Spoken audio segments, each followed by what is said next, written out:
नमस्कार, स्वागत है आप सभी का हमारी खास पेशकश पक्ष विपक्ष देख रहे हैं आप। आपके साथ मैं हूं घनश्याम उपाध्याय। पक्ष विपक्ष में हम जो मुद्दे उठाते हैं उस पर पक्ष और विपक्ष की राय लेते हैं। आज हम बात करेंगे पंजाब की सियासत की। कांग्रेस में घमासान से किसे फायदा है, आज इसकी भी बात करेंगे। पंजाब में अगले साल विधानसभा चुनाव है और सत्ताधारी पार्टी कांग्रेस अंदरूनी कलह से बेजार है। तमाम उठापटक के बाद नवजोत सिंह सिद्धू को आलाकमान ने प्रदेश अध्यक्ष बनाया, लेकिन कलह है कि खत्म होने का नाम नहीं ले रही। कैप्टन अमरिंदर सिंह के खिलाफ 4 मंत्रियों और कुछ विधायकों ने मोर्चा खोल दिया है। इनकी मांग है कि कैप्टन को हटाया जाए। इन बागी मंत्रियों ने कल देहरादून में प्रभारी हरीश रावत से मुलाकात भी की थी, लेकिन हरीश रावत ने दो टूक कह दिया कि अगला चुनाव कैप्टन की अगुवाई में ही लड़ा जाएगा।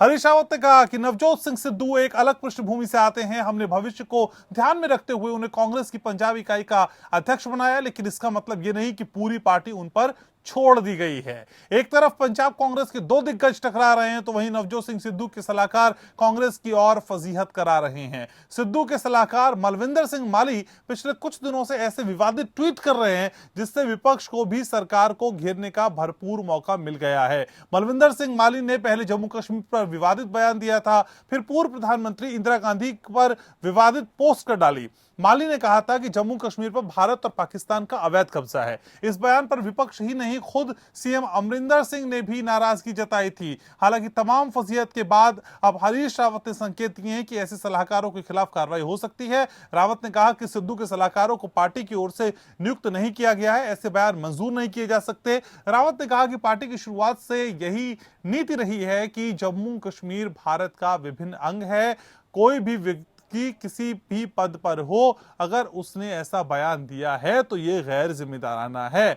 जम्मू कश्मीर वाले बयान पर बीजेपी और अकाली दल भी हमलावर हो रहे हैं। कांग्रेस से बीजेपी में गए ज्योतिरादित्य सिंधिया ने एक ट्वीट कर गांधी परिवार को चेताया कि पंजाब कांग्रेस अध्यक्ष नवजोत सिंह सिद्धू के सलाहकार की जम्मू कश्मीर और पाकिस्तान पर टिप्पणी को नजरअंदाज करना भारी भूल होगी। ऐसे में सलाहकारों के खिलाफ सख्त कार्रवाई होनी चाहिए। अकाली दल के सीनियर लीडर विक्रम सिंह मजीठिया ने भी कांग्रेस आलाकमान और गांधी परिवार से सवाल किया था कि कश्मीर के मुद्दे पर क्या वो सिद्धू के एडवाइजर मलविंदर सिंह माली और प्यारेलाल गर्ग के स्टैंड का समर्थन करते हैं।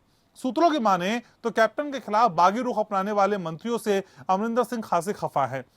ऐसे में होने वाले मंत्रिमंडल विस्तार में इन सभी की छुट्टी हो सकती है। बीजेपी नेता विनीत जोशी ने कांग्रेस से बचे इस घमासान पर कहा क्योंकि सिद्धू सीएम बनना चाहते हैं और एक मंत्री डेप्यूटी सीएम बनना चाहते हैं, इसलिए इस तरह का नाटक किया जा रहा है। ऐसे में सवाल यह है कि कांग्रेस कलह के बीच खुद को मजबूत कर पाएगी? क्या सभी धड़े मिलकर एकजुट होकर विधानसभा चुनाव में उतर पाएंगे? क्या कांग्रेस की कलह और माली जैसे सलाहकारों से विपक्ष को फायदा पहुंचेगा? आज इसी पर करेंगे हम चर्चा।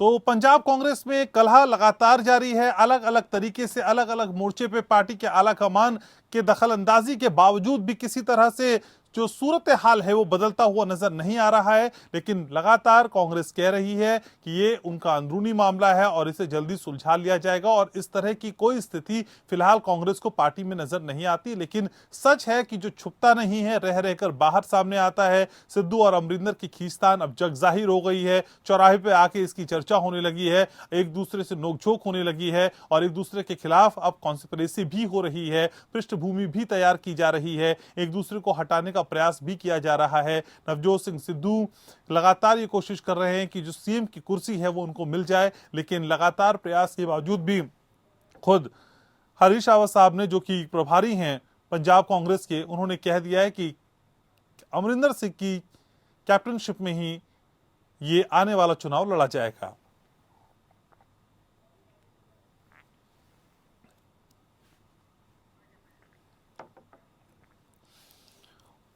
और पक्ष विपक्ष में मेरे साथ कुछ खास मेहमान जुड़ रहे हैं, परिचय में आपका करा दूं। मेरे साथ कांग्रेस से डॉक्टर राजकुमार जुड़ रहे हैं, कुलदीप सिंह धालीवाल मेरे साथ भारतीय जनता पार्टी से जुड़ रहे हैं, परमिंदर सिंह सेठी अकाली दल से चर्चा का हिस्सा हैं। आप सभी का बहुत बहुत स्वागत। सबसे पहले डॉक्टर राजकुमार आप ही के पास आना चाहूंगा।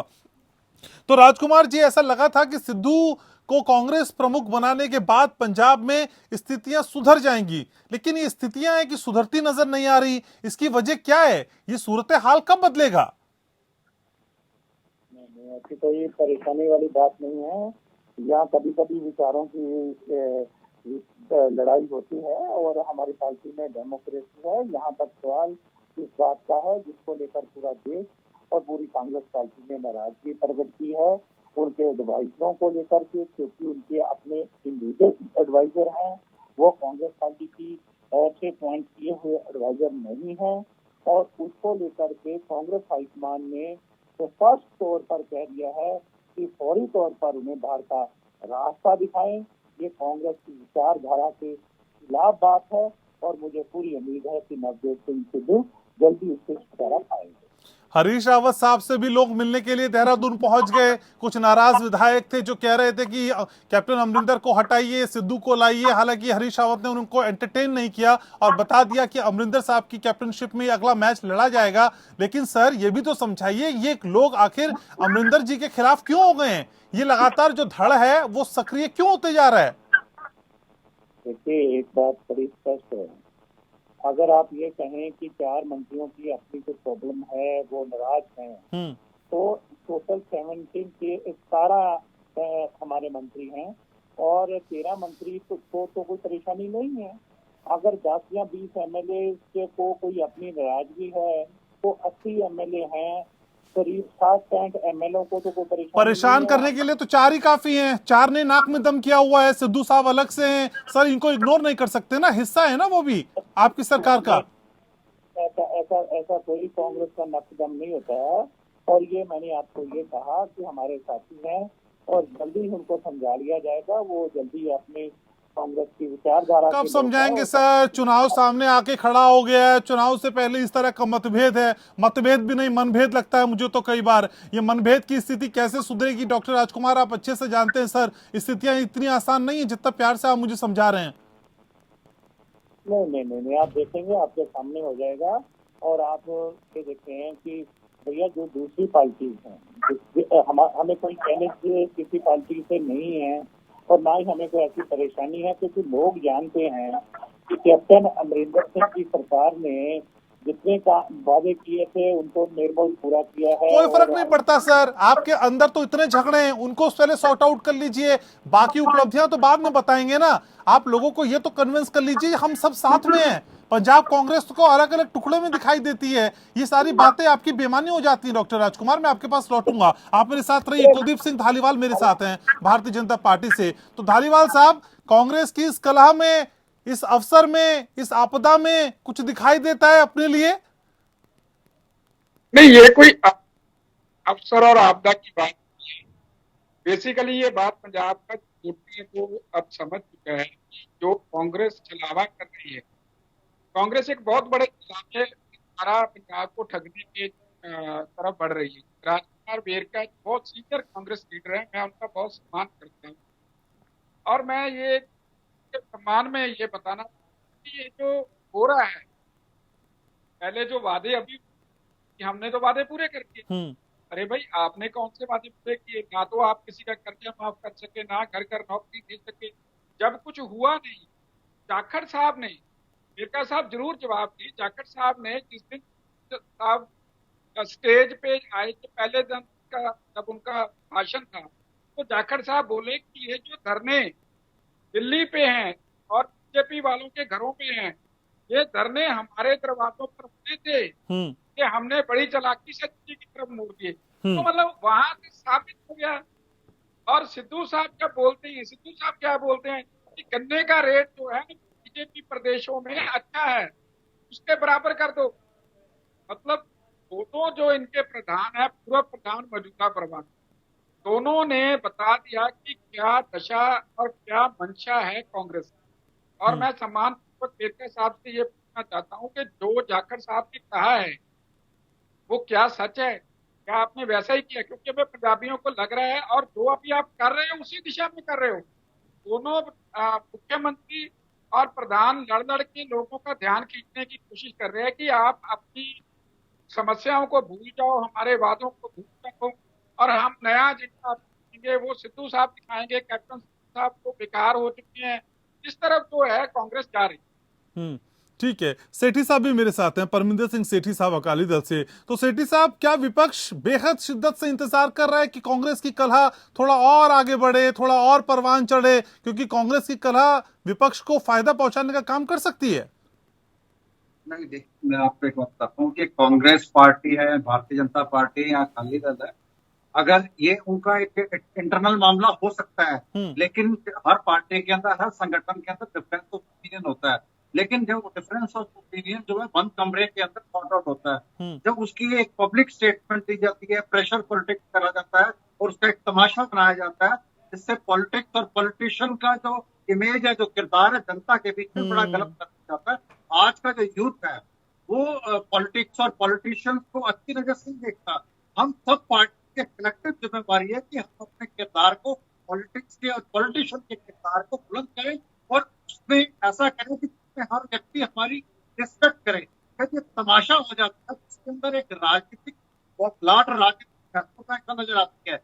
जितने बड़े बड़े कांग्रेस पार्टी के प्रवक्ता थे, नेशनल चैनल पे आके उन्होंने ये बात एक्सेप्ट की और क्रिटिसाइज करा कि जो मैनिफेस्टो के अंदर 18 बातें करे गए थे वो कोई भी पूरा नहीं करेगा। और कैप्टन अमरिंदर सिंह भी अपने महल से बाहर नहीं करते, कोई बात नहीं करते। और करप्शन की बड़ी लंबी फहरिस्त है। आप देखिए वहां पे माइनिंग का, रेता का जो 1000 करोड़ का स्कैम था, वैक्सीन का स्कैम था, 5 करोड़ टैबलेट का स्कैम था, शराब माफिया वहां पे काम कर रहा है। उन्होंने अलीबाबा का चोर कर दिया, उनकी मजबूरी हो सकती है। आप देखिए चाहे कांग्रेस का मध्य प्रदेश में देखिए, राजस्थान में देखिए, हरियाणा में देखिए, छत्तीसगढ़ में देखिए, हर जगह पे यही किसी तरह का बवाल होता है पार्टी के अंदर। और पार्टी की हाई कमांड लीडरशिप उसको मैनेज करने में असमर्थ है। जैसे मध्य प्रदेश के ज्योतिरादित्य सिंधिया का इनको लॉस हुआ, उसकी घबराहट में उन्होंने सिद्धू साहब को प्रदेश अध्यक्ष तो बना दिया। लेकिन जब उनको प्रदेश अध्यक्ष बनाया तो कैप्टन अमरिंदर सिंह ने बोला कि मैं, ये तो हाई कमांड का प्रोटोकॉल है, उन्होंने बनाया, उनका स्वागत है। लेकिन मैं, जब तक इन्होंने मेरे खिलाफ जो ट्वीट करे हैं, 200-250 ट्वीट है, जब तक ये मुझसे जनतक तौर पर माफी नहीं मांगेंगे तब तक मैं इनसे नहीं मिलता। तो राजकुमार जी, कब तक पार्टी की कलह को, अंदरूनी इस टसल को आप लोकतंत्र का नाम देते रहेंगे, समझाते रहेंगे कि देखिए हमारे यहाँ बड़ा लोकतंत्र है, इसीलिए एक दूसरे के खिलाफ आवाज भी बुलंद करते हैं? सर ये कब तक चलेगा? कभी तो नया सॉफ्टवेयर अपडेट करना पड़ेगा ना, कभी तो सच मानना पड़ेगा, लोगों को समझाना पड़ेगा कि असल में इस कलह की वजह क्या है। आपको नहीं लगता वो समय आ गया है? नहीं, आप समझ लीजिए। मैंने कहा कि कांग्रेस पार्टी में ऑल इज वेल है। छोटी मोटी बातें हर पार्टी में होती है, छोटी चीजें सब में रहती है। और खास तौर पे अभी मेरे साथियों ने दो सर ऑल इज वेल कहते हुए आप ही कॉन्फिडेंट नहीं दिखाई दे रहे सर। ऑल इज वेल ऊपरी तौर पे आप समझा रहे हैं मुझको, लेकिन आपका दिल भी जानता है सर सच्चाई क्या है। आप सुनिए, हम एक एक चीज करके, आपने 2 दिन पहले देखा होगा कि पूरे किसानों की जो प्रॉब्लम थी, हमने गन्ना किसानों को देश में सबसे ज्यादा रेट दे दिया है और किसान बंगले डाल करके गए हैं और केंद्र सरकार को कोस में है कि जिन्होंने सिर्फ 5 रुपए बढ़ाए हैं। और आज यहाँ तक बात है कि वो कह रहे वादे पूरे नहीं हुए। उन वादों में से एक है बरगाड़ी कांड, बाइबल कला कांड, जो बेअदबी मामले हैं। उस मामला वो हाई कोर्ट के संज्ञान में है, सिट जो है उसके अंदर बनी हुई है। और वो सब लोग, बीजेपी वाले हो, आज आम आदमी पार्टी वाले हो, वो सब लोग क्या कहते हैं कि भैया इसमें आपने कहा था कि बादल परिवार जो है वो दोषी है बाइबल कलाकांड का, उनको पकड़े अंदर देंगे। अरे भैया कानून है और हम उस कानून के अनुसार ही काम होता है। और मैं कह रहा हूँ कि बाकी जहाँ सब चीजें हम कर रहे हैं, हमने 1 लाख के करीब नौकरियां एडवर्टाइजमेंट की है, 30,000 नौजवानों को सरकारी नौकरियां दी है, 70,000 नौकरियां पाइपलाइन में है, महिलाओं को 33% हमने आरक्षण दिया है ऑलरेडी, 50% हमने ब्लॉक समितियों, जिला परिषदों में आरक्षण। राजकुमार जी ये मुझे मत समझाइए, राजकुमार जी मत समझाइए सर। और ये कोई पॉलिटिकल कैंपेनिंग भी नहीं हो रही, इलेक्शन कैंपेनिंग भी नहीं है सर। मुझे तो आपसे ये समझना है, इतने सारे वायदे जो आप पूरा करने का दावा कर रहे हैं, इन वायदों के मद्देनजर आप अपनों को साथ लेकर क्यों नहीं चल पा रहे हैं? जो धड़े बट गए हैं सर कांग्रेस में, वो धड़े एक साथ नजर क्यों नहीं आते हैं? उनको साथ लेकर चलिए, फिर लोगों को बताइए कि हमने इतना कुछ किया लोगों के लिए। सर आपके तो घर में इतने गड्ढे हैं, उनको भरने में समय लग जाएगा, बाहर तो आप बाद में निकलिएगा ना। राजकुमार जी जिनके पास सियासी जमीन ही नहीं, उनके क्या खड्डे होंगे? अरे अकाली दल के पास जमीन नहीं है, बीजेपी के पास जमीन खत्म हो चुकी हुई है, उनके पास कहाँ से खड्डे होंगे? जिसके पास जमीन होगी उनके पास ही खड्डे होंगे ना जी, वो खड्डे भी जल्द करेंगे। ठीक है, धालीवाल साहब कुछ कहना चाह रहे हैं, बोलिए सर। देखिए, वेरका बहुत सीनियर है, मैं पहले बहुत सपोर्ट करता हूँ, लेकिन जो उन्होंने कहा ना कि बीजेपी के पास जमीन नहीं है तो खड्डे कहाँ से होंगे। देखिए, बीजेपी दुनिया की सबसे बड़ी पार्टी बन चुकी है और पंजाब में आने वाली सरकार भारतीय जनता पार्टी बनेगी, ये मैं आपके पूरे विश्वास के साथ कहता हूं। और वेरका साहब है वो कि दलित समुदाय से आते हैं, पहली बार पंजाब को दलित मुख्यमंत्री देने का वादा किया है। और जो आप दिए हैं पंजाब के साथ, उनके जो किसानों को कर्जा माफी दी, बैबल बरगाड़ी नहीं दिया, नौकरी दी, और अब आप जो ड्रामा कर रहे हो वेरका साहब, उस ड्रामे से पंजाब आपके छलावे में आने वाला नहीं है। आने वाला समय भारतीय जनता पार्टी का है और ये आप देखो, और इसी चैनल पे मैं आपको मुबारकबाद दूंगा। ठीक है, तो सेठी साहब आप कितने मजबूत है ये तो आप मुझे समझाए, लेकिन ये भी समझाइए जो कांग्रेस के सलाहकार हैं बलविंदर सिंह माली जैसे लोग, ये विपक्ष के लिए क्या कुछ काम कर जाते? जो विपक्ष करना चाहता है ये लोग खुद ही कर देते? देखिए, मैं एक बात तो कांग्रेस पार्टी को ये कहना चाहता हूँ कि वो इस समय पक्ष में है, वो सत्ता में है, उनको अपोजिशन की जरूरत नहीं, उनके घर में ही अपोजिशन बनी हुई है, वो आपस में ही देखिए, आप सत्ता है, आपको प्रांत के बारे में बात करनी चाहिए, आपको पंजाब के डेवलपमेंट के बारे में बात करनी चाहिए, आपको उसके बारे में 4.5 साल के बाद हर जो भी पार्टी सत्ता पक्ष में होती है, जनता के पास अपना रिपोर्ट कार्ड लेके जाती है कि हमने ये किया। लेकिन एक बहुत ही सीरियस बात है, जो सिद्धू साहब के जो एडवाइजर है, चाहे मालवंत सिंह मल्लिक या प्यारेलाल गर्ग साहब है, उन्होंने बहुत ही ज्यादा न्यूज टॉक करी है और एक पार्टी डिसिप्लिन और कंट्री डिसिप्लिन को तोड़ा है। हमें कहीं ना कहीं एक लाइन जरूर ड्रॉ करनी पड़ेगी कि हम बहुत जिम्मेवार लोग हैं, तो राजनीति में हमारी जो भी स्टेटमेंट है वो देश हित में होने चाहिए, देश का मजाक नहीं बनना चाहिए। आप पाकिस्तान के बारे में बात कर रहे हैं, आप जम्मू कश्मीर के बारे में बात कर रहे हैं और सिद्धू साहब की कोई स्टेटमेंट नहीं होती। सिद्धू साहब को उनके ऊपर खड़ा एक्शन लेना चाहिए और पार्टी को एक्शन लेना चाहिए। जो आपका सलाहकार है वो आपको ये कह रहा है कि जम्मू कश्मीर तो अलग जगह है और पाकिस्तान के बॉर्डर स्टेट है, उसके हमें कुछ उसके खिलाफ आपको और किसी भी व्यक्ति की इतनी हिम्मत नहीं होनी देश के खिलाफ कोई। हम सभी पार्टियों की, किसी पार्टी का हम सब वाली है, हमें एक लाइन ड्रॉ करना। दूसरी बात यह है कि हमारी पार्टी जमीन से पार्टी है और देश के लिए और आजादी के लिए, पंजाब के लिए हमारे हजारों कुर्बानियां दी है। तो हमारे वीर सिंह बादल पार्टी का हाईली एजुकेटेड है, इकोनॉमिक्स और यूथ कौन है। ठीक है सर, तो कांग्रेस के अलावा बाकी दल भी ताल ठोक रहे हैं और बता रहे हैं कि वो बहुत मजबूत स्थिति में, लेकिन चुनाव के परिणाम बताएंगे किसकी क्या स्थिति है। लेकिन फिलहाल कांग्रेस की हालत पतली जरूर नजर आती है और उसकी वजह उसके अपने ही है। बहुत शुक्रिया आप तीनों का सर, आप लोगों ने समय निकाला, चर्चा में जुड़े और व्यूवर्स के साथ मुखातिब हुए, बहुत शुक्रिया आपका। तो पक्ष विपक्ष में आज बस इतना ही, नमस्कार।